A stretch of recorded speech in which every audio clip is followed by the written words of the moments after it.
right, everyone, welcome back to our fifth release of our Girl Dinner series.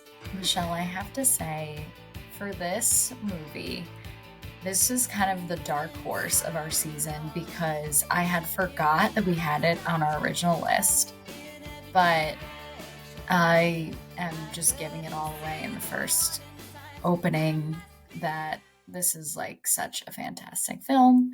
And I'm just so excited to get into it.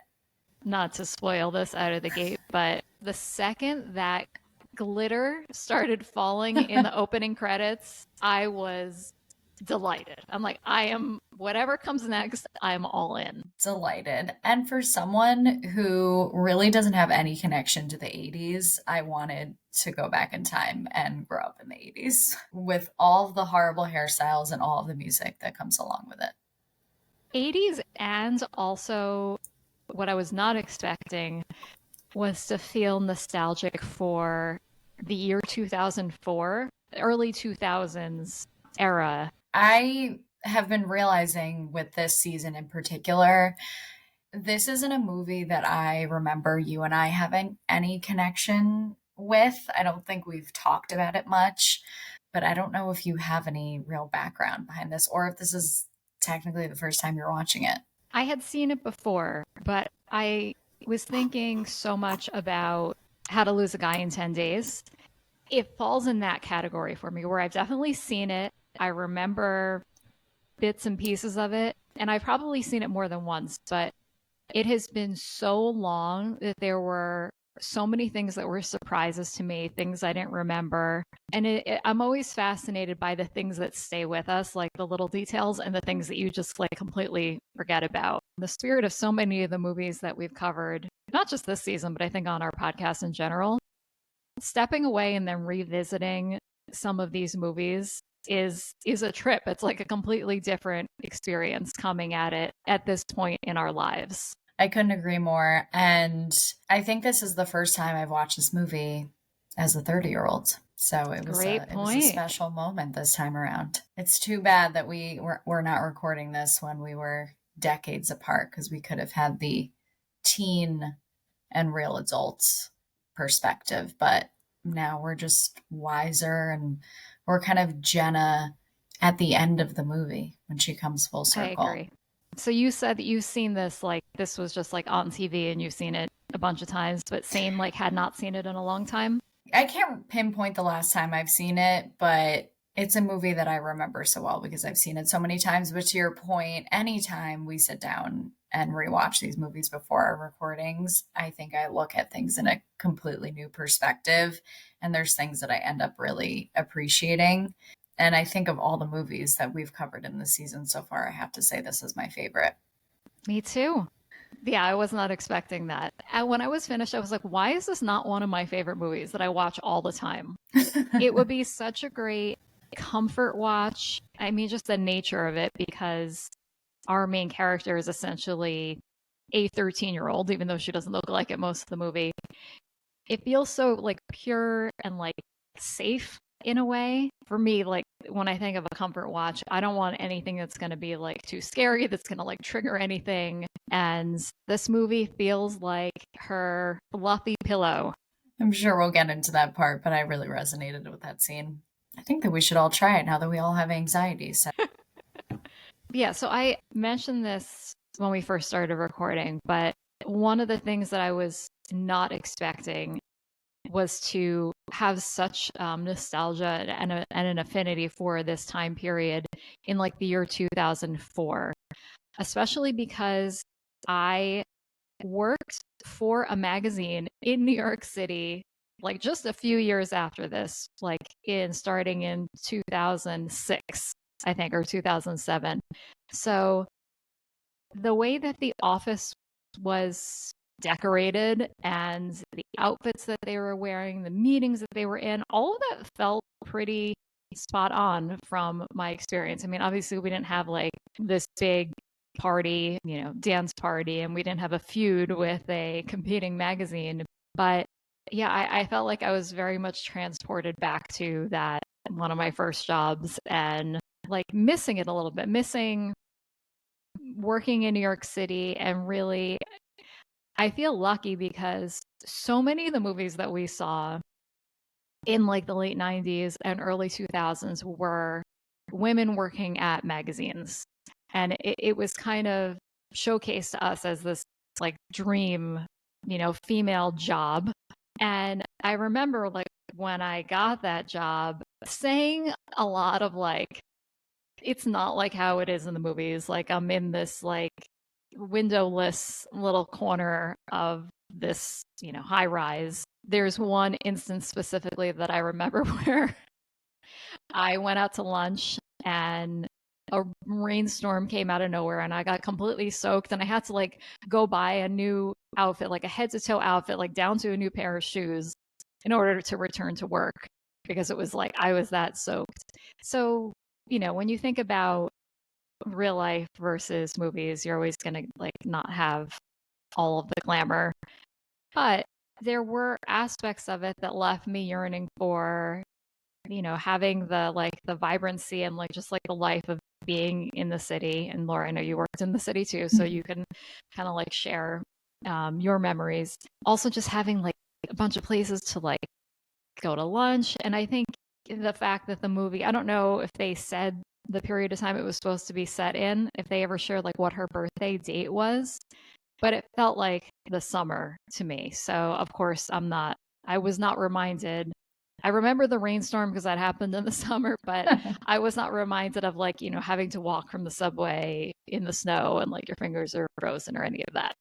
Yes. And I think we talked about this in a recent episode, but as humid as it is, there are aspects of I romanticize New York City in the summer sometimes. I don't know why.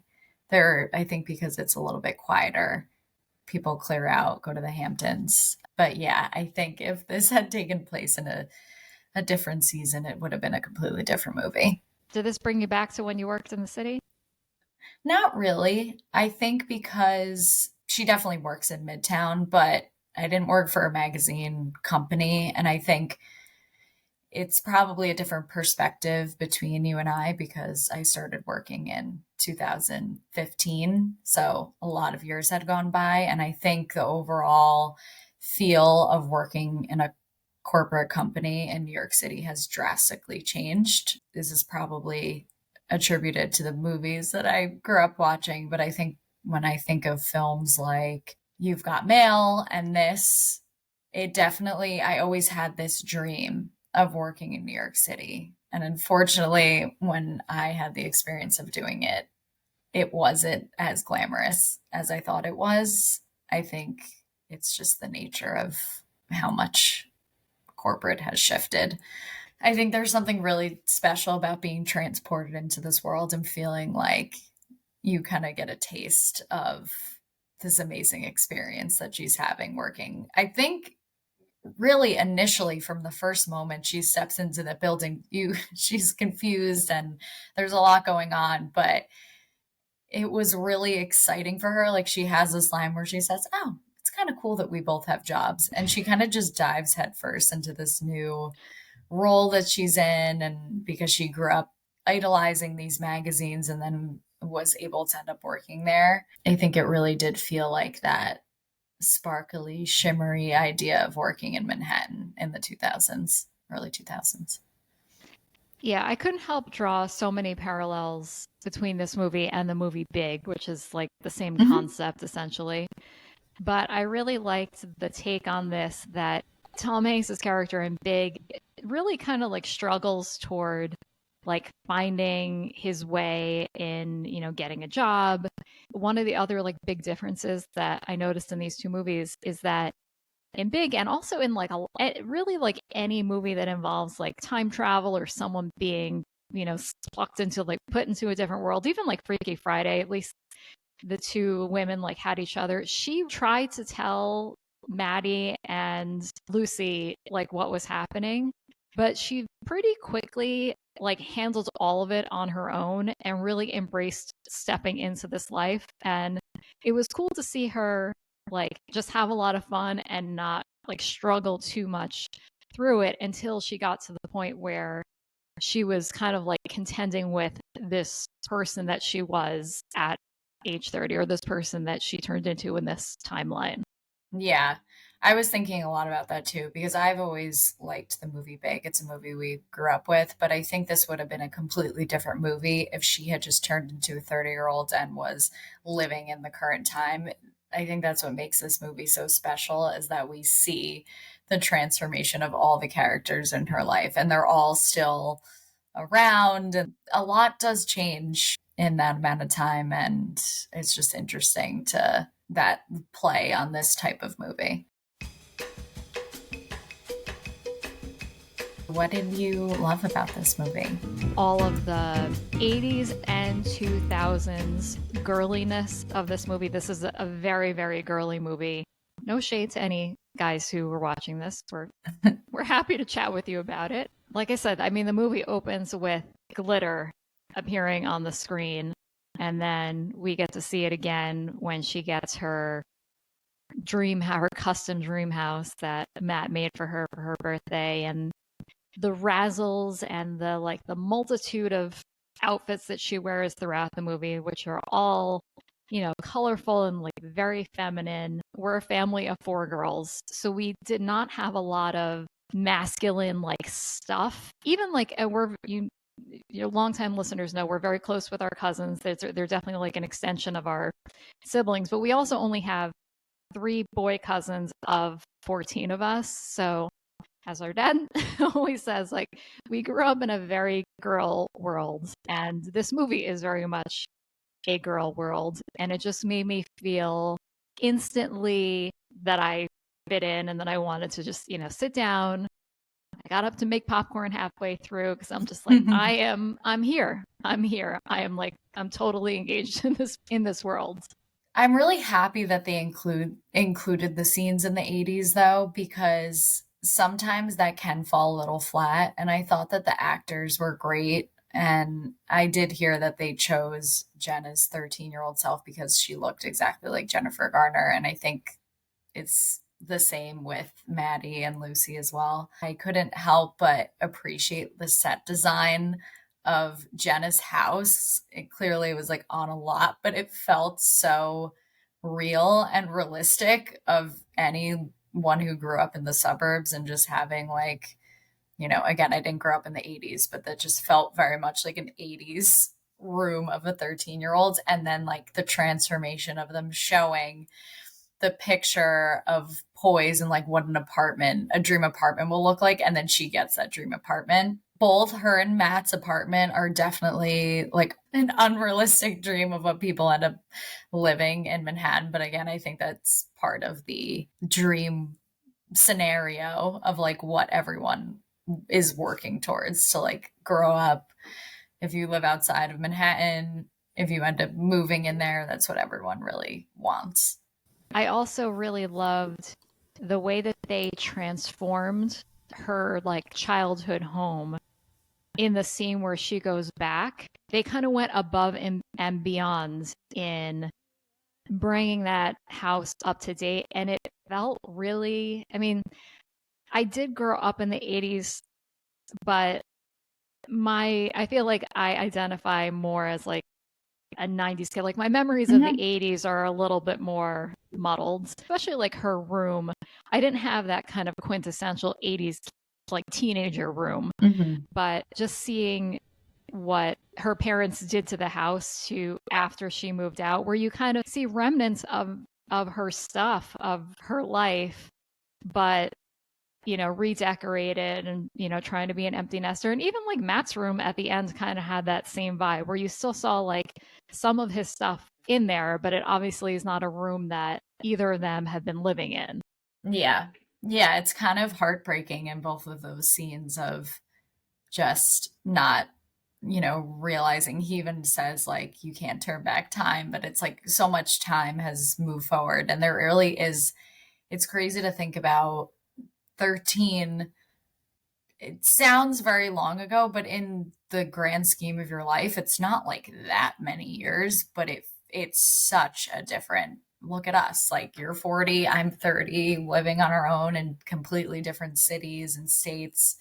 So I think that they do a really good job of like making it feel really real, but having the aspects of this kind of like dream world that everyone kind of like imagines in their head, and it doesn't necessarily measure up to what they truly want. I thought that choosing 30 as the age that she wanted to be was perfect because, like you said, it kind of provided a good chunk of time that like so much could change during, and really set up the fact that when she and Matt reconnect, that he's just kind of like a stranger at that point, which, Laura, I think at your age, since you are 30, you would relate with. Like if you ran into someone that you knew like right before you went to high school, they would, I think, feel like a stranger to you. That's one thing that's weird, is that they lived next to each other, but they made it very dramatic that they noted like they never spoke to each other again, which made me Yeah, so sad. I mean, that felt Yeah. really real to me, especially at that age. I mean, it was so weird to watch this movie and see so many aspects of the movies that we've been covering in this series already, from when the mean group of girls show up at the beginning, knowing that Mean Girls came out I think this exact same month and this exact same year. I was thinking like this is the plastics like in Yeah. the 80s. So yeah, that, and then just the aspect similar to Freaky Friday of kind of a younger person embodying an older person's body and life, and just all the mean stuff from high school. So we're definitely staying this movie. I think that both of us were a little hesitant to stick this movie in this season because I think the maybe the actors in it are like a little bit older than at all the other movies that we're covering. But I feel like this kind of fits in seamlessly. It's almost like the glue that's holding the rest of these movies together. Yeah, it really does. I think when I think of Jennifer Garner, I immediately think of this movie, but I didn't realize that she really didn't have too many films before this one came out. But this holds up with most films we cover, but I think she absolutely wins this movie without a doubt. I really think she's such a joy in this movie. And sometimes when you think about someone transforming into like an adult version of themselves, again, like you said, there's multiple movies out there that exist that have a similar plot, but she does it so well in not an annoying way. She's playing a 13-year-old, but it's kind of like, I feel like she's someone I would want to hang out with. The 30-year-old version, not the one that like the mean version that she becomes. But she really plays it so well, kind of like the innocence, all the weird decisions that she ends up making. But I also just found her acting so comedic in a lot of these scenes, but with equal parts of like charm. And I love just like watching her be in all of these scenes. We've said in so many other movies this season, I feel like this movie was made for her.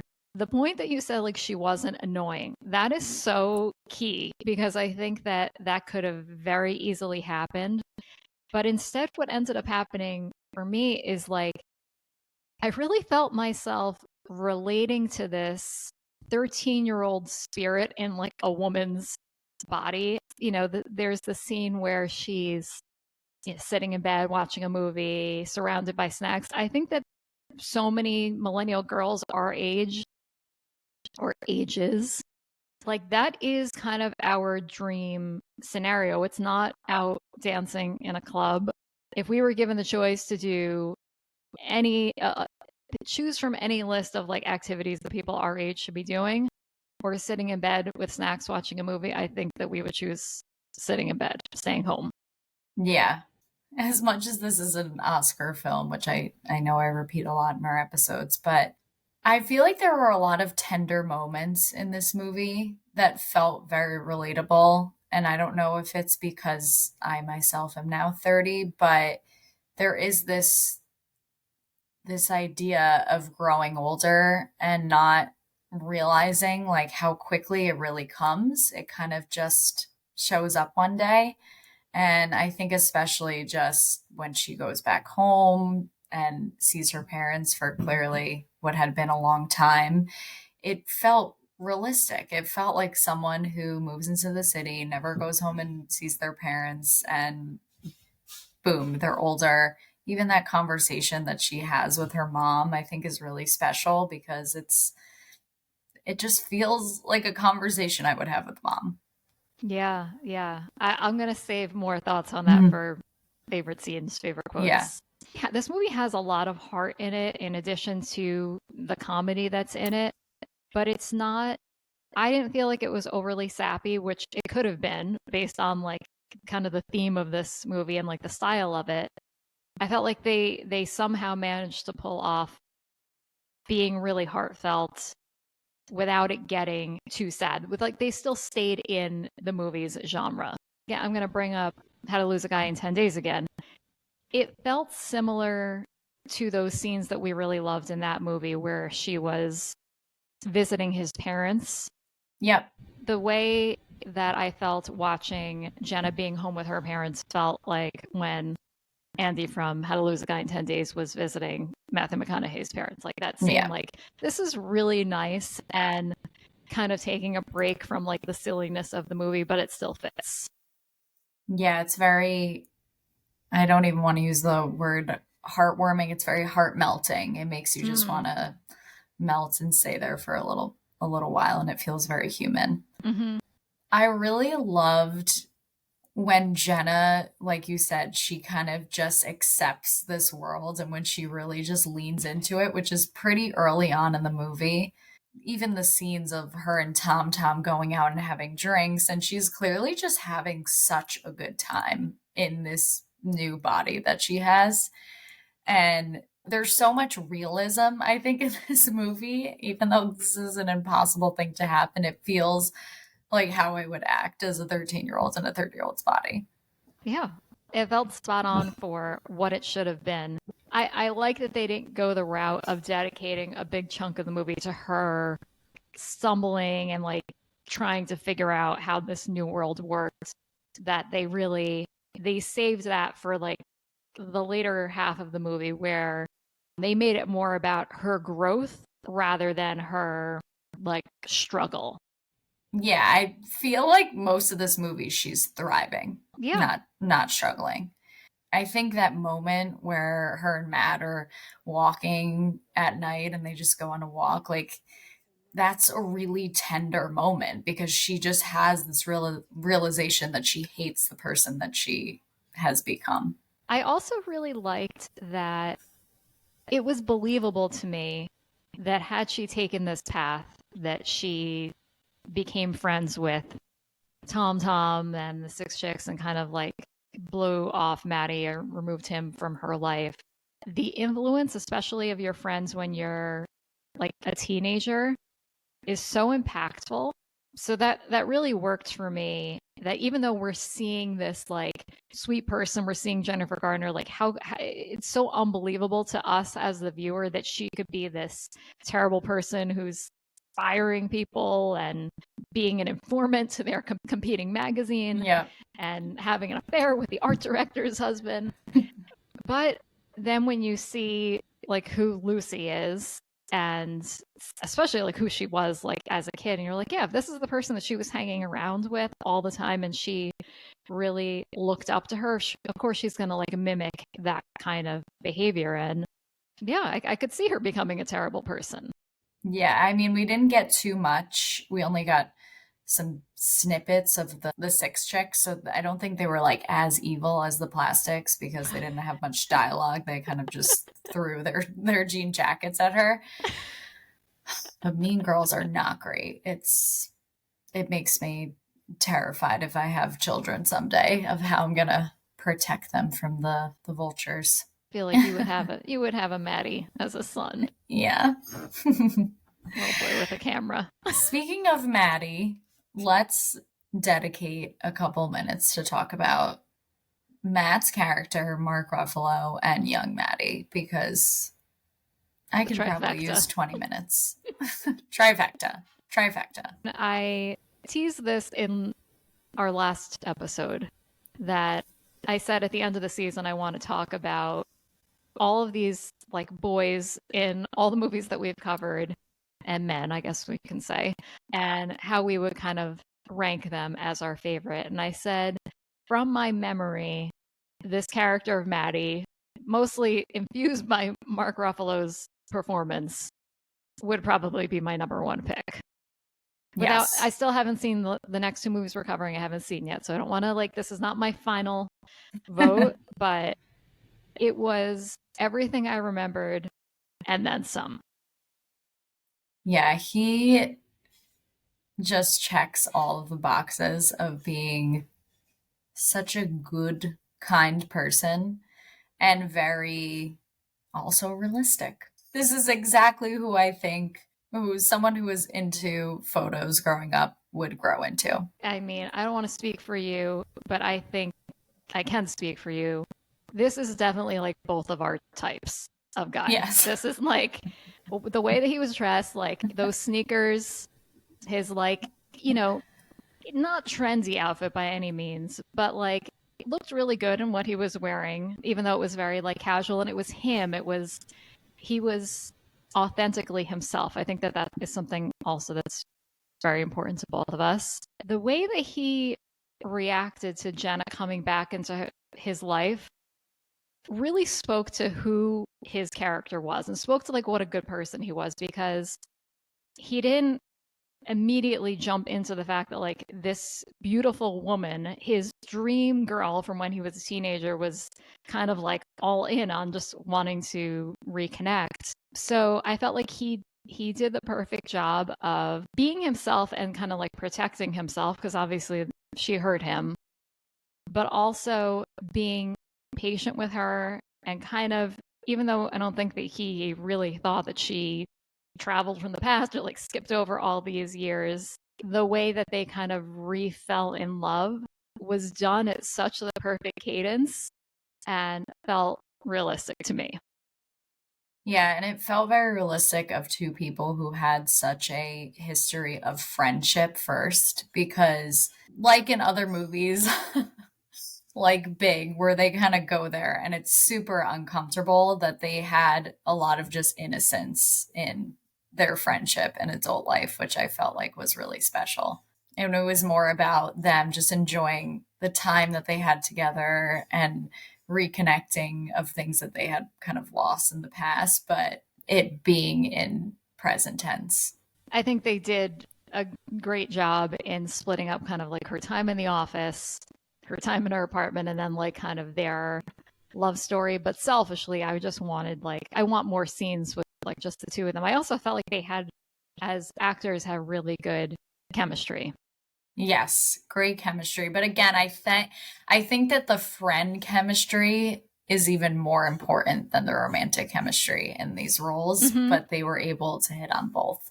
I also really love that they made him show up at the party because it felt very out of character for him, but for someone, it just comes to show how much he clearly was pining over her for all these years, that the minute she came back into his life, he shows up. Even the way that he reacted to that whole scenario felt really in alignment with like who this character was, who was like Yeah. not wanting to be a part of the situation, but because he likes her so much, got pulled into it, but then immediately was like, I gotta get out of here. Yeah. Again, because when I think of kind of the prongs of this movie, I think Judy Greer is great. And I also am really happy that they kind of didn't make her super evil. As a 30-year-old, yes, she does horrible things, I think more towards the end of the movie. But if they had made her more cartoonish, I think it just would have taken me out of the movie. And even when she's like, all right, Jenna, get in the car, like it didn't feel, they kind of trick you because they make it feel like she really is her best friend and she's like not necessarily a horrible person in the future. And it's funny because Judy Greer continuously plays these roles where she's just kind of like the friend in multiple movies, but I think she plays it really well. I can't believe, first of all, that this is our first Judy Greer movie, I because know. I she's love in her. everything. But yeah, I agree. Even though I had seen this before, I think maybe because they set up young Tom Tom to be just so mean, I would have been like incredibly intimidated by that Yes. person as a child. So I think when she was presented, like kind of when she came to pick Jenna up in the car at the beginning, I was almost surprised to learn that that was Tom Tom. I was like, oh Yeah. wait, that's her. But I mean, obviously, like it looks so much like her, so Hmm. it makes sense. But yeah, you're right. They didn't really. I guess that I mean a great portrayal of a mean person as an adult. I feel like she kind of like hit it well. Yeah, she really did. And she has which we can get into favorite quotes, but she has a couple of really funny one-liners. I definitely wouldn't categorize this movie as a comedy. I think there's comedic aspects of it. I think it's more of a rom and less of a com. Hmm. But yeah, I think that she really adds to the story in the movie instead of taking away from it. How about some of the other supporting characters, like their office workers, the boyfriend, and her parents? I'm trying to say this in a respectful way because they're all just great in the roles that they have, but I'm just so narrow focused on Mark Ruffalo and Jennifer Garner in this movie that the rest kind of like dissipates. But I love Arlene. I think that the actor who plays her boss, Richard, is fantastic and he's really funny and just very dramatic the way that he enters rooms and drops information. And we really get like a taste of their relationship before Jenna is a 13-year-old in a 30-year-old's body. But all of these s- supporting actors and actresses, I think, add to the movie versus take away, but they don't take away from the Jennifer Garner and Mark Ruffalo show. Of all of them, I think Arlene, her assistant, was the one who stood out to me, mostly because she looked like a real person that one of us would have worked with, not Hmm. like a movie version of a person who worked at a magazine. Yeah. And I thought her performance was great. My favorite Arlene moment is when they were at the party where they did the dance, and like the moment where she goes on the dance floor is like, yes, I love how much Arlene, like, that she wanted to get involved, and like she's kind of going out there like, oh, I can't believe I'm doing this. Yeah. Yeah, she has, again, so many realistic and human moments, and she really has a range. She cries in this movie. She's terrified. She's laughing. So we kind of just get all these different sides of Arlene. And I also, again, it just speaks to how much I love Jenna's transformation, but she really is such like a kind person when she turns into this new person, and everyone kind of benefits from it, and I think especially Arlene benefits from it because she's clearly been going through it at work. Yeah, a little redemption for Arlene. Yes. How about I loved that it wasn't really explicitly said until like pretty much like into the heart of the movie that she was dating a New York Ranger. Yes.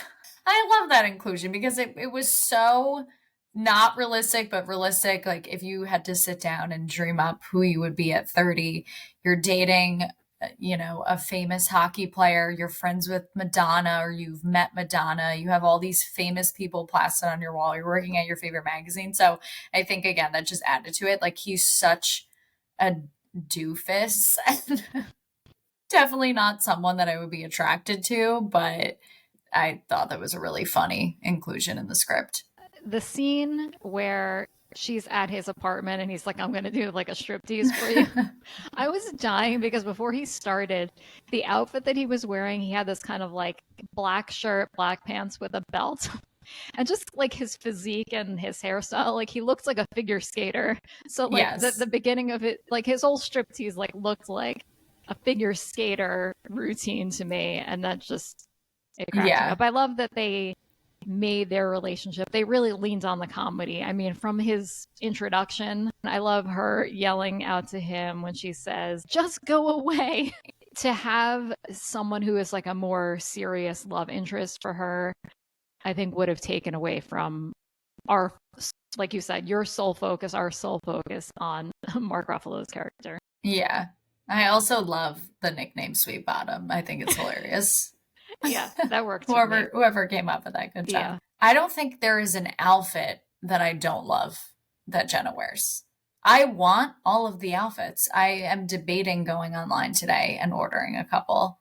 There are some outfits that she wears that I feel like I've picked out from rental services that I've used, or at least similar shirts. So I think the outfits have held up very well. Yeah, I like that she has some that are kind of this like very colorful, flirty, like the one that I'm paying homage to that she wears to the party at the beginning.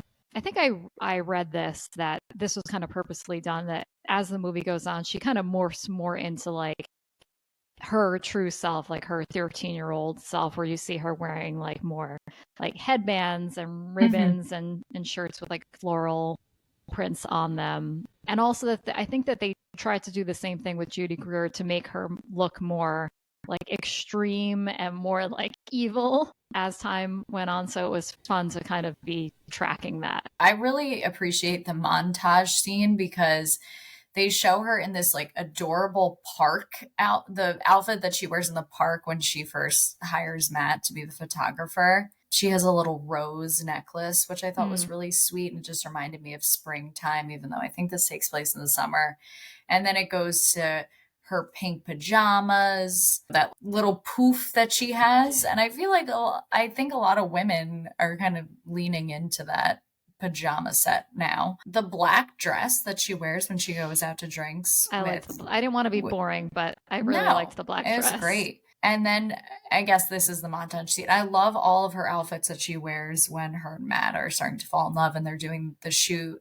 And that is where we kind of see the seasons. And she has this like silver winter ball outfit on that I would never wear, but she pulls it off so well.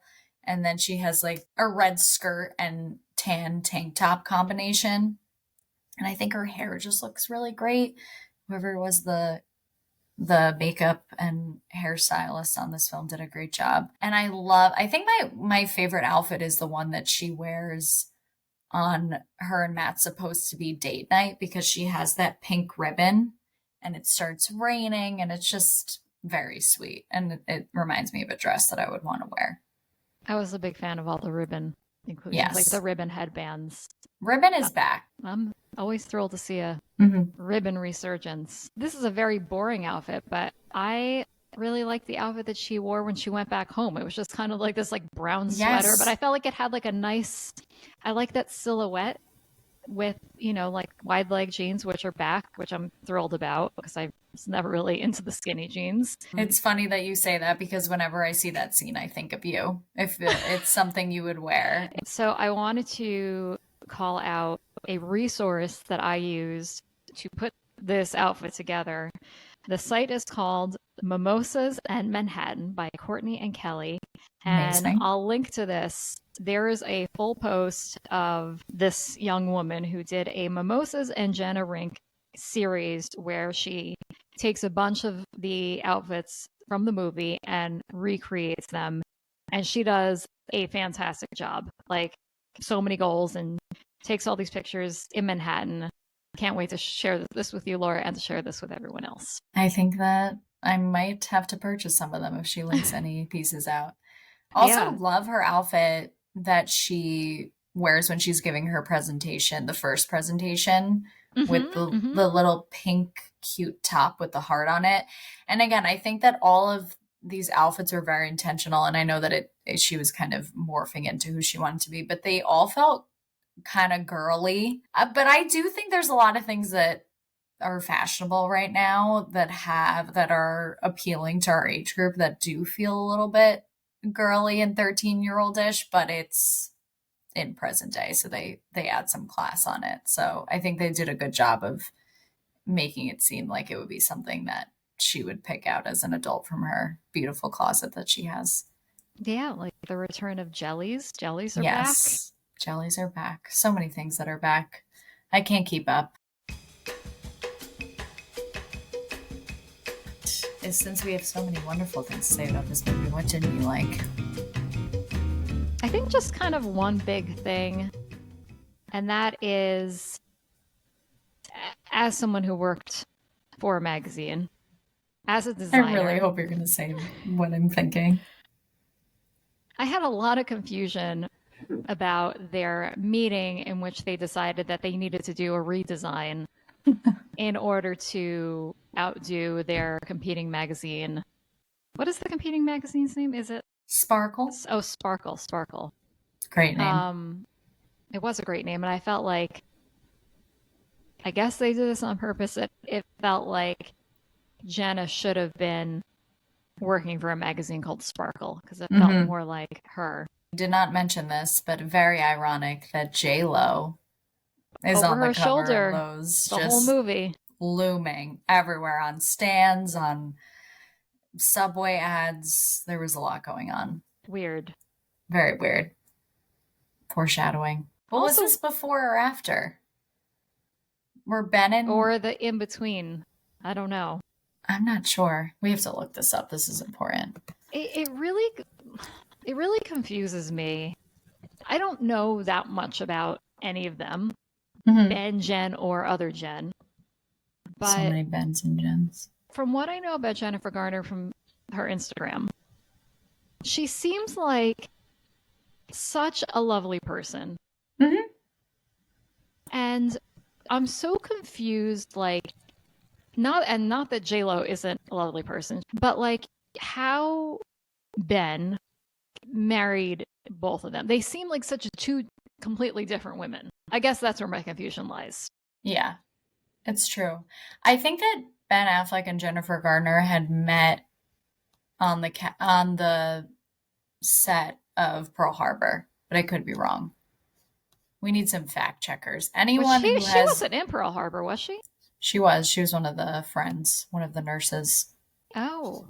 Yeah, so they met on the set of Pearl Harbor in 2000. And then between December 2001 and 2002, he filmed a movie with J-Lo.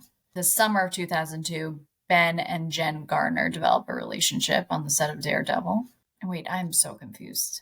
I bet they're confused. He fell in love with Jen Garner in summer 2002, but then in the fall he proposed to J-Lo. I don't like him. I can't. There's too many Jens. If any listeners know the deep dive of this relationship timeline, we're very curious to hear. Feel free to text or explain. But it seems like it was all around this time period, which makes things spicier. Because if this came out in 2004 and he was playing ping pong with the two of them between 2001 and 2003, feels kind of cruel that they would include that in the movie. Yeah, when I was watching it, I was thinking that this is before he had a relationship with J-Lo. But now that I know that this was right in the middle of all of this, the middle of Jennifer the beginning. Garner is funny, and she thought that she signed off on the idea and just kind of leaned into it. I could see her doing that. Yeah, I still don't like it though. Yeah. Even if she's in on the joke, I don't like it. Yeah. Feels weird. Speaking in present time, this is still a topic of conversation because J-Lo and Ben are back together, but now they're not back together, so it never ends. All right, so back to the redesign that I don't understand. First of all, a redesign, in my mind as a designer, is a great thing. It shouldn't be something that I felt like they were like, this is the worst thing in the world, we have to do a redesign. The competing campaigns, like the one that Lucy did, and then the one that Jenna did, I liked the themes. I don't understand, especially Jenna's, what that has to do with a women's magazine. Even after she explained, I was like, oh, good, she's going to explain it. She had her boards out. And then I was like, I am great visuals. Loved this concept. But I'm not making the connection to where this fits in. Yeah, every time I've seen this movie, I always think it's going to click and I'm going to understand it. And for someone who has no experience working in print, it feels still like a giant mystery to me what the theme is. It kind of seems like they were, because she's 13, that she's turning it into a tween magazine. But still, what is the concept? It doesn't make sense. It's just a picture of people in football uniforms and cheerleaders. Yeah, I tried to just be like, you know what? This is the thing that got her and Matt back together. Who Hmm. cares if she just handed him a giant check without him signing a contract first? It's fine. It's, you know what? Like, I'm here for the love story. I'm going to let all of these details in this industry that I know a lot about go. It was hard, but I did it. And also that she sold all of them on it. I mean, these are really sophisticated editors in chiefs, and they just, Oh, especially Arlene, she lost it. I mean, that also got me mad that in this world, someone just handed her a check and was like, go out and do this elaborate photo shoot. Like, it doesn't happen anymore. Like, I wish that it did. I want all the like, creative funding and freedom, but that that rarely happens in real life, and it makes me sad.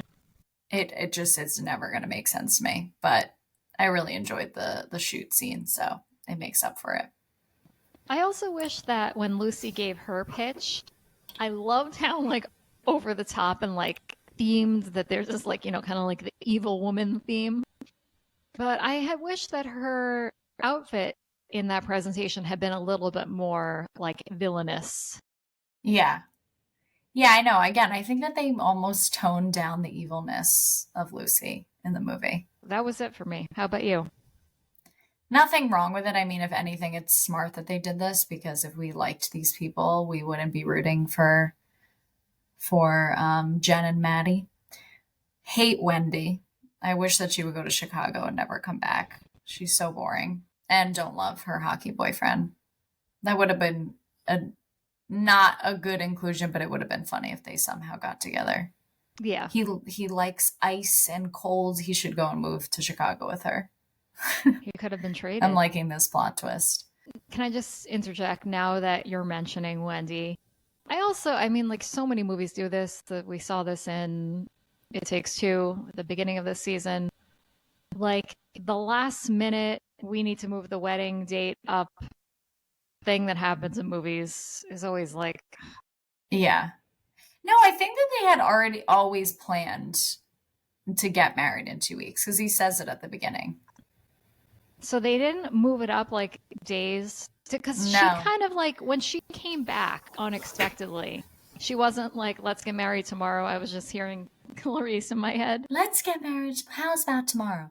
No, when he meets Jenna, he says we're getting married in 2 weeks. Or Okay. she says, I can't believe you're getting married. He said, yeah, in 2 weeks. Or maybe. Yeah, No, I that mean, it makes makes sense. sense. A lot of time had gone by with them planning the redesign. I do think it's funny that Maddie is so disconnected from his fiance. She comes back. He's like, I had no idea you were showing up, and he's out to lunch while he's out to lunch with her Yes. and just thinking about Jennifer Garner. But again, I think these were all important things to strengthen them falling in love. But other than that, no notes on this movie.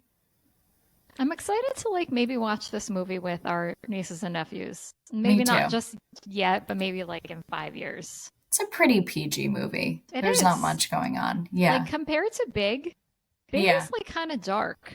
It is super dark and kind of weird. And we saw that so many times as a kid. I've seen that movie way more than I've seen this. I specifically remember watching that movie in Grammy Pop-Up's house as a repeat because I think they had the It had VHS the tape. tape. Okay, well, you kind of hinted at this earlier, and it seems like you have a couple, if not one specific scene in mind that you wanted to highlight. I have a few. Maybe we can go back and forth because I always feel like I steal yours. Or do you want to go first?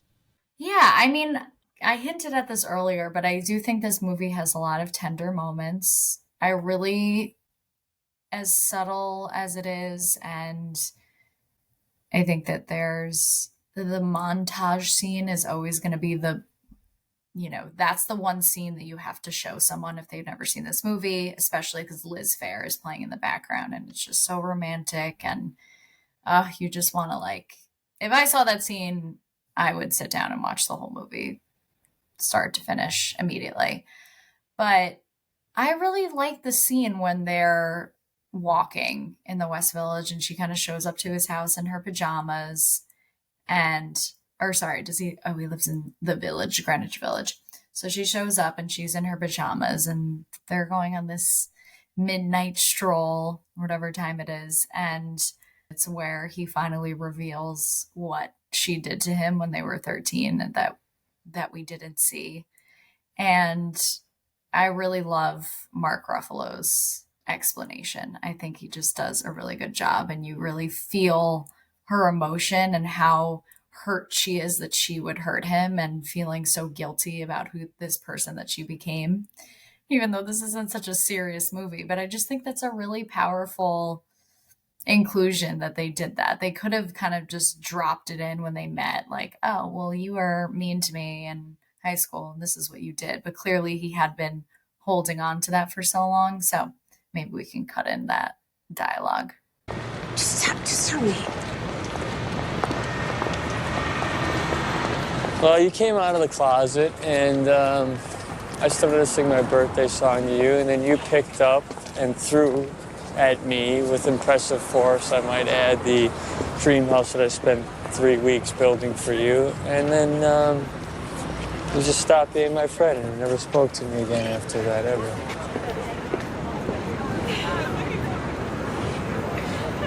I'm so sorry. Forget it, Jen. It was a long time ago. It doesn't matter.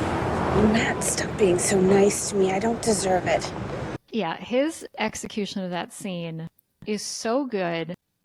It's so realistic, and again speaks to his character that he's kind of trying to protect her because she keeps asking, like, just tell me. And he's like, it was a long time ago. Like, I don't remember. Like, and it doesn't matter. And he keeps repeating that over and over again. I think that he's doing it more for her than that he doesn't want to be embarrassed. At least that's the way I'm interpreting it. And then when he actually like tells her, you're like, I mean, clearly, like, you remember that all, like, it's not just that you remember this, like, you remember all the details of it and that it was impactful to your life. Another great scene between the two of them that was like more heartfelt and kind of like a twin scene, if you will, is the scene at the end when she goes in his room on the day of his wedding, because then she's kind of extending that same friendship and like kind of being a protector back to him. They're able to like express love for one another, but at no point is she like, don't get married. She doesn't try to stop the wedding. She lets him go through with it, which is like, I mean, when you love someone, sometimes like that's like the greatest expression of love is to just kind of like let them go. I thought that scene was really powerful. Beautiful. And would you say the other one, which I'm sure we have a mutual respect for, but first of all, I think it's adorable that her mom makes her pancakes with a strawberry sun and a glass of milk. But I always get weepy eyed when there's a thunderstorm and she goes into bed with her mom and they're holding hands. Because her mom, you can clearly see, I mean, a mother's love has no bounds, as mom would say, but it's even with her being a horrible person, she just falls right back into mom mode when she goes home. And again, that scene where they're sitting at the kitchen table and she asks her mom very important piece of wisdom. And I think it's just a good lesson for young girls watching this movie and worrying about who they should grow up to be. And it's very cliche, but you are going to make mistakes. But I like to believe that it's for some greater purpose that you'll realize down the line. Yeah, I love that they gave the mom that kind of like really powerful delivery. I had a feeling we were going to be on the same page about this. That entire sequence from her riding the train, being home by herself. Again, like so much time has passed since the last time I saw this movie. I wasn't sure if she would just go there by herself and then go back home. But then like the moment that like her parents come back, it like punched me a little bit because it's the perspective of us now watching this as adults who don't live with our parents and like knowing that feeling when we are reunited with them. And then, of course, having like that entire sequence set to Vienna by Billy Joel, one of my favorite artists, one of my favorite songs. And they play like the entire song. Like that is it's a long song and that a hit long me this sequence. time. I can't tell you how many trains I've ridden while listening to that song, looking out the window. That exact, like, we've been on Metro Northville. That was like the But Metro North train. but because of this movie, I always want to be so dramatic. I'm like, I am Jennifer Garner going home. I'm so dramatic. I love it. Such a good song. I think that's my favorite Billy Joel song. It's a conversation he had with his dad, right? That's the background of the song. Yeah, it's a conversation that he had with his dad about in Vienna. I think this is true in like a lot of European countries, that older people are really revered and they're valued, and growing older does not mean kind of like losing respect from people. So this concept of Vienna waits for you is like, you don't have to rush into doing all these things at this young age, that beautiful things will be waiting for you like your entire lifetime. Ah, so good. Probably gonna listen to that song today. I had some just funny lines that I loved. I love when Trish Sackett, who's very evil in her Great cheetah character shirt, name. shows up and Jen is drunk and she says, "You know what? You are mean and rude and sloppy and frizzy. I don't like you at all." And it feels very, again, she's 13, so it just feels very realistic. And I feel like that's why this movie is something we probably could watch with our nieces and nephews, because it's just very innocent and cute. But also, I love that entire party scene. My friend Molly and I always crack up at the part where she's eating the pineapple out of the pina colada and she drops it in the guy's drink. Yes, I love that. I wrote that down as well. It's something about over the banister feels so like little kids doing something funny and naughty. Like we would think of doing that. Oh my gosh, yes. And there's so many different ways this could go, because I think it's all about the execution, but I always enjoy the thriller scene. I think it's fun. It's so embarrassing. I always think about, oh, I would never join in on that dance. I would definitely just be an outsider, like laughing and taking videos of my coworkers. But such a great scene. I think it's really fun. Agreed. And it's definitely an iconic movie moment. Even if people don't know this movie, I think that a lot of people would know that scene. Yeah, definitely. I just have to give a shout out to that song by Liz Phair. So good. When I heard that song, such a sweet song. I was like, I haven't heard this song in decades. Yeah. But I know it so well. I mean, I've said this in other episodes where like songs I haven't heard in a long time come back and you just feel like you're reunited with an old friend, and it's been in my head ever since I watched it. And we kind of mentioned Alex, her hockey boyfriend, but I love that she calls him the naked guy. And when Jenna gets in the car and she's just kind of exploding to Lucy, she says, "Are you really my best friend?" And Lucy says, "You're pregnant." She has a couple of good one-liners. I think you said all of my favorite quotes, so we share in all of those. We briefly mentioned before the, like, I want a fluffy pillow. I want a fluffy pillow. That felt relatable. Like, yeah, I do too.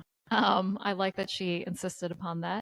Also want Matt's outdoor area that he has in the Greenwich Village where she's just getting some air. I mean, his whole apartment is great. I would rather have his apartment than her apartment. Me too. I also just have to call out the very, very end of the movie.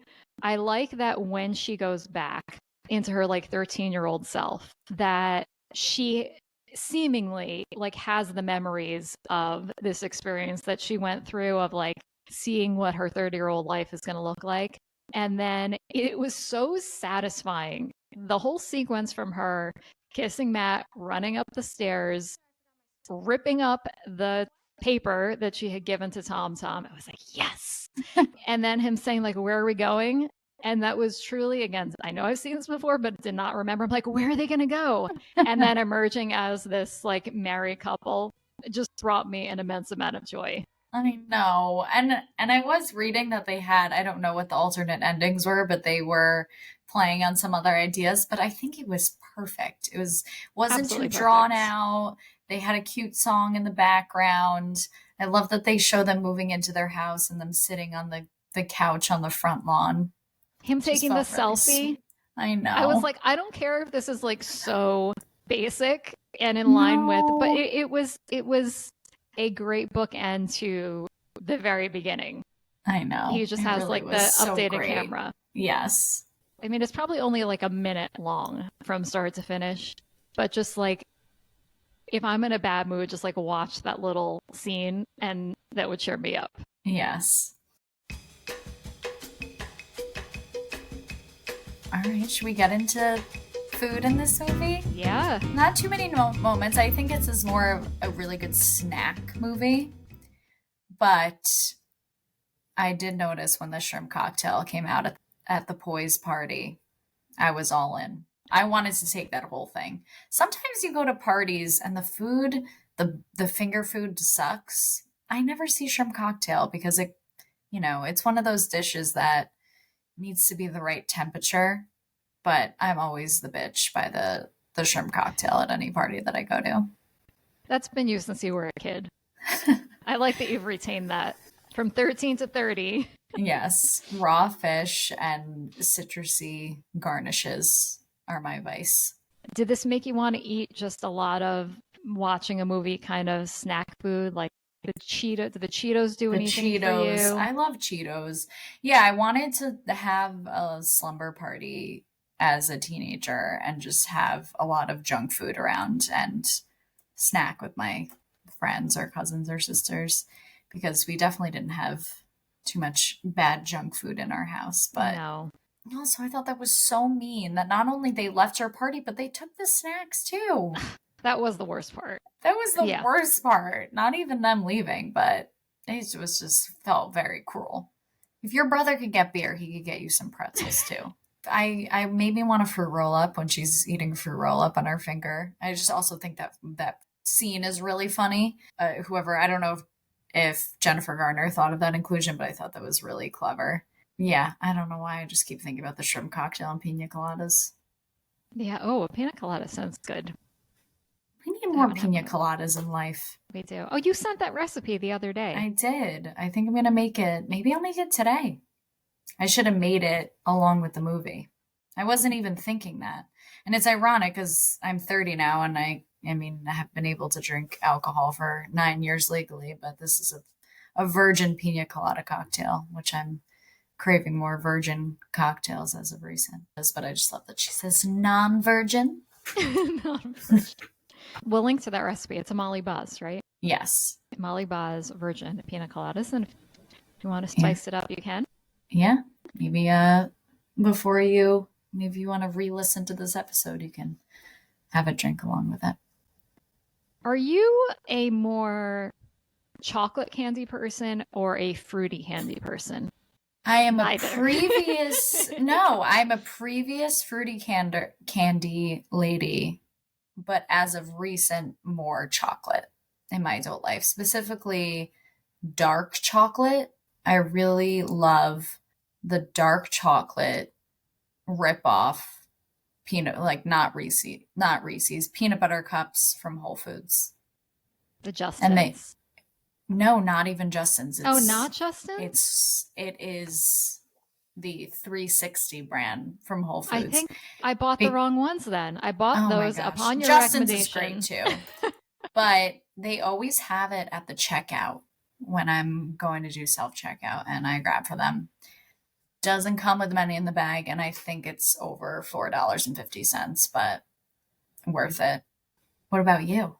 Also more chocolate, even though I don't consider myself to be a chocolate person, much more of like a vanilla person. But when it comes to candy, fruity candy doesn't do it for me as much. But Jimmy loves fruity candy. He keeps a giant bag of Sour Patch Kids like in our freezer, and he has them like a handful of them every night. In the freezer. Yeah. Wow, so innovative. Yeah. I love SPKs. I'm a big SPK girl, but I think in my adult age, when I want something sweet, usually I want like a Coca-Cola, like soda. Oh, there's a surprise. Laura mentions that she wants a Coca-Cola. In every episode. Just a cold Coca-Cola. Oh, just a cold Coca-Cola. Do you remember Razzles? I didn't know if it was a real thing or not. Yeah. So no, I Razzles didn't. are real. Razzles You've never are had a real. Razzle? Mm-mm. It turns They're into gum? Is it like a they're Starburst? quite good. No, it's not a Starburst. It's more of a hard candy. I don't know what to compare it to. It's technically like a hard shell, but when you bite into it, it turns into gum. Huh, that's fun. Watching this movie made me want to have fruity candies. I wanted like Twizzlers, Starburst, Skittles. Mhm. I could go for any of those right now. Yeah. Wow, before 1 p.m. your time. Yeah. Pretty Well, adventurous. you're having pina coladas at what time is it there? 9:30? Very early, yes. Any other food moments for you? No, but I wanted to point out, I was wondering if you caught one or not. Did this movie debunk the champagne theory? There was a wedding. I don't know that I saw any champagne. There is champagne. Oh, thank God. When Jenna is sneaking up the stairs, you probably didn't notice because you were focused on the fact that it was funny that she was hiding from her parents with the bouquet. Her parents are drinking champagne. Okay, perfect. Which is perfect. Exactly the people that I would want. I also have to imagine there had to be one person at the boys' party drinking champagne, but I was maybe it's not that kind of crowd. Should we create a little dinner party? Yeah. What do you think? I feel like should we make this I don't know, like a slumber party? Could be a slumber party. Yeah, maybe we're bringing our favorite snacks. What do we think? Yes. Okay. I'm in. So I'll give you 3. You give me 3. I'm going to give you Arlene. I pre-selected these this time because I thought they were funny. Arlene, Chris Grandy, the adult version. Oh, who was Jim Gaffigan, right? Who's played by Jim Gaffigan, one of my favorite comedians. And Tom Tom. Little Tom Tom, not Lucy. Little Tom Tom. Oh, this is always tough when it's like a mixed age crowd. Okay. We're going to host this. I'm uncomfortable with this being a slumber party, but like it's a slumber party-esque. Slumber party-esque. Celebration. Maybe an it's at-home, cozy, we're going to watch a movie gathering. I'm going to host this at Arlene's house because I don't trust the other 2 of them to do this, because clearly we've seen Tom Tom cannot throw her own parties. She needs to use other people for her to have fun. And I don't know if Chris Grandy, what kind of dwelling he's living in at this point in his life. I wouldn't have a lot of confidence in like having the women over there. I like to think that there's other people at this party and he drops someone off in a cab because it's at our and then stays. And then stays because he can't an afford unnamed snacks.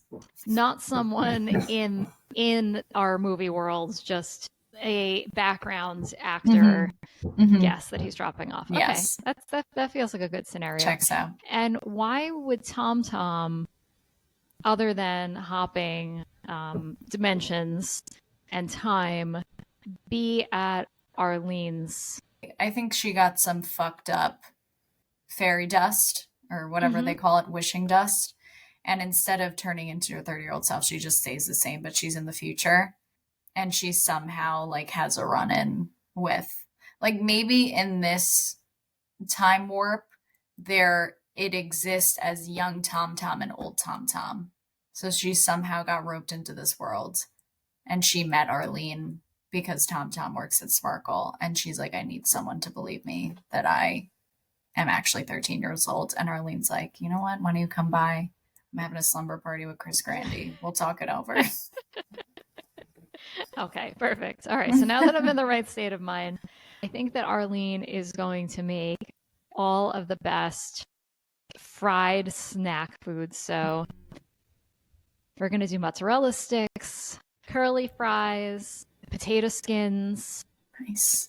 Sodas, like liters of sodas. And then also, like, she's going to have, I hope I'm not stealing these from you, but she's going to have everything. She's going to have Cheetos, sour cream and onion dip, and potato chips, Doritos, Oreos, and then just bowls and bowls of fruity candy. All the fruity candies I mentioned before: Skittles, Starburst, chilled Razzles. Sour Patch Kids. Yes, frozen Sour Patch Kids, popcorn. Okay. And I think she's going to have a giant, she's going to clear out. I'm imagining her having like a rec room that's similar to where Jenna had her party at the beginning, like in the 80s. But she pushes all of the furniture like to the side so that there's like a big open space, like on a linoleum tiled floor. And she puts down like a giant beach blanket. She pulls it out of the garage, puts out a giant beach blanket in front of the TV. And I'm imagining her having like kind of, even though this is in 2004, that it's going to be more of like an 80s, like a big boxy TV. And she still has her VHS player, a bunch of VHSs. And she, instead of having like that table that Jenna had at her party, she's going to just put all of this food like right out on the floor on top of the beach blanket. And as soon as Chris Grandy and Tom Tom and Chris Grandy's passengers come in, she's just like, make yourself at home on this beach blanket, and I'm gonna put on a movie and we're gonna eat these snacks together. All right, Michelle, who are you gracing me with? Okay, before I tell you your characters, don't feel like you have to do the sleepover theme because I feel like I kind of picked all of the best foods. So Okay. feel free to set this wherever you want or do whatever theme you want. So I'll give you, is the boss's name Richard? Yes. Okay. I'll give you Richard the boss. I will give you Wayne, her dad. Is that his name? Mm-hmm. Wow, Okay. we really don't know anything about Wayne besides that he likes Wayne Rink. He likes to go on cruises. Great last name. Fabulous last name. Yes. Great movie name. And to spice things up, since you hate her, we'll throw in Wendy. Oh, what a shitty party. Besides Richard. All right. I'm thinking Dissatisfied. I'm so dissatisfied by this group, but it's a challenge. It's a good one. I don't really understand the loft that they're working out of because I don't think that's Maddie's house. I think that maybe it's like a space, but I'm having an idea that Wendy is hosting a party at this loft because I think Matt maybe like rents that space out. Wendy and Wayne somehow have crossed paths because I could see Wayne working as an anchor or working for a news station. I could see him being like an executive at a news station in like the marketing department. And Wendy is throwing a party and Richard is there because they are really down in the dumps right now and they're trying to do another magazine redesign. And for some reason, he's trying to get inspiration from people who work in like as news anchors. Maybe he's doing like a retro theme, but he's like trying to get like a play on people who like currently work in the news sector. This is really going off the rails already. I think that Wendy is a vegetarian for sure. And it's a shame because she works out of Chicago and they're mostly known for their hot dogs and fantastic meat dishes. But I think that she is obsessed with the fact that she works in Chicago. Like she thinks that she's so different because everyone else that she's surrounded by lives in New York. And she is serving like, she's like, oh, I just got back from Chicago. And, they're really known for their hot dogs. But you know what else is really good? They have veggie dogs. So she's serving veggie dogs, which everyone is very upset about. But it's like more of a finger food version because this is more of like a cocktail party. I think that there is champagne because I could see Wayne feeling like he's trying to get a little fancy. He's at a party at a loft in the city. But really, if he had the choice, he would just have like a Bud Light. Richard, I could see Richard not being a big eater. So he's happy that it's just finger food. So I think that I'm going to bring shrimp cocktail back into the fold, even though Wendy's not partaking, but I could see Richard kind of like looming over the shrimp cocktail section like myself. And for some reason, the three of them are the ones left at the end of the party. And their common thread is Jenna. They all figured it out. They're like, oh, you work at Poise? Do you know Jenna Rink? Because my husband just started, or my fiance just started hanging out with this blast in the past. And Wayne's like, that is my daughter who I haven't seen in 6 years. And they're just all having a come to Jesus moment. Because I like to think that this is this is obviously in the future, but Jenna has already transported back into like the old time period. So I think that Richard is really having like an existential crisis because Jenna has disappeared and she was the one who was supposed to save the magazine. And Wendy is very upset because she is now married to Maddie in the future, but he's miserable because he just keeps thinking about Jenna, and Wayne doesn't have a relationship with his daughter. So there's not going to really be much eating involved besides Wendy forcing these veggie dogs on them. But the three of them are just puddles and getting drunk together because of Jenna. Jenna's ruined all of their lives. Yeah, I gotta be honest, Laura. I think I would get drunk so fast at this party because I don't like veggie dogs or shrimp. So those are my only options. I'm just gonna be hanging out in the corner with my champagne. If Wendy is the one hosting this party, there's no way the food's gonna be good.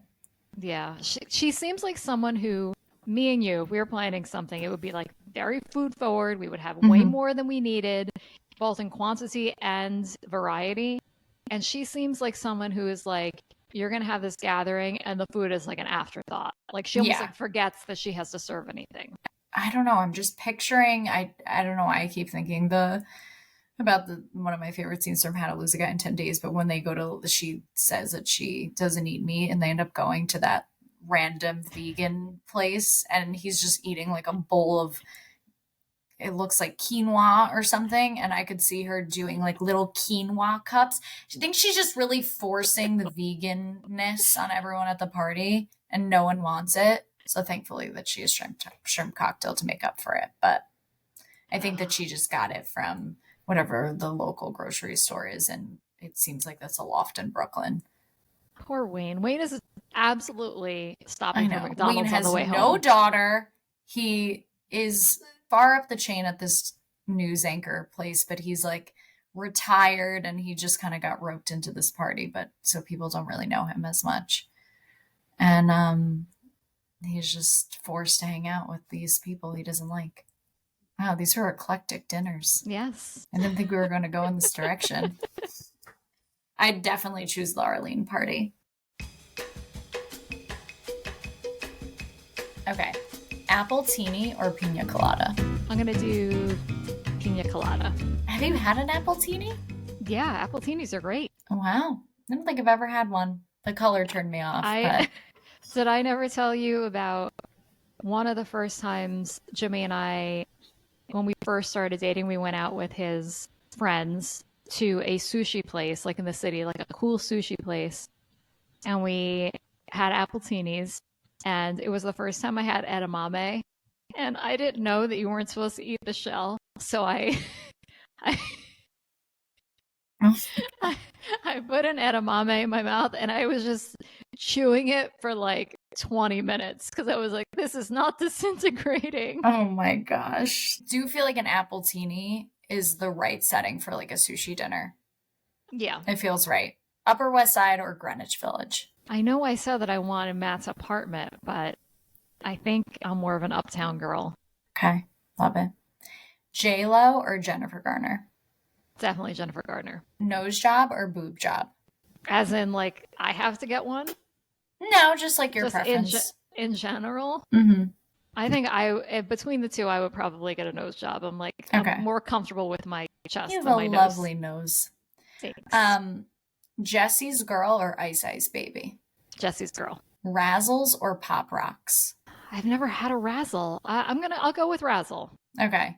Custom Dreamhouse or Casio performed birthday song? Custom Dreamhouse. Also, we didn't talk about the Dreamhouse. Maddie. Amazing. Amazing. Fantastic. Magazine editor or photographer? I think photographer sounds more fun. Mm-hmm. I feel like 15 years ago you would have said magazine editor, but you're a photographer now. Are you taking a cab to the Poise party or a limo? Limo. I think I'd take a cab. I feel like the limo is a little overdone. Why not take the subway then? Yeah. Like, I'm not I'd going to rather stoop just that get in the low. car. Kiss in Jenna's closet or kiss on the sand under the Brooklyn Bridge? The swing set kiss was phenomenal. I'm going to go with that. Okay. Wow, I'm surprised. You're not a big sand girl, so. I'm not, but this is like not back to back, but it made me think me liking the scene reminds me of me also liking the paintball kiss in Yes. 10 Things I Hate About You. Wow. Okay, so Michelle doesn't really like messes, but in movies, she's okay with them. I'll make an exception for a good kiss. That's I'm it. so sad this episode ended so quickly. I wanted it to go forever. Well, it's a short movie. We can watch it again. We'll watch it together. We'll have some snacks with Arlene. Wendy will not be invited. Michelle, what else do we have coming up? Because I'm not entirely sure. 2 movies left in this series. I am thrilled that our last release of this season will come out the day before I leave to come see you in LA. I mean, how perfect is that? Perfect. So in answer to your question, our next release will be Sisterhood of the Traveling Pants, a movie that I've never seen and am very much looking forward to. There's some European moments, so this is going to be pretty great. Thanks for joining us at the table. We can't wait to hear your thoughts about this episode. Text us or leave us a voicemail at 904-513-1383. If you're listening on Apple Podcasts, leave us a review or hit that button to give us 5 stars. If you've been enjoying watching on YouTube, click the link below to subscribe to our channel and give one of our past episodes a thumbs up.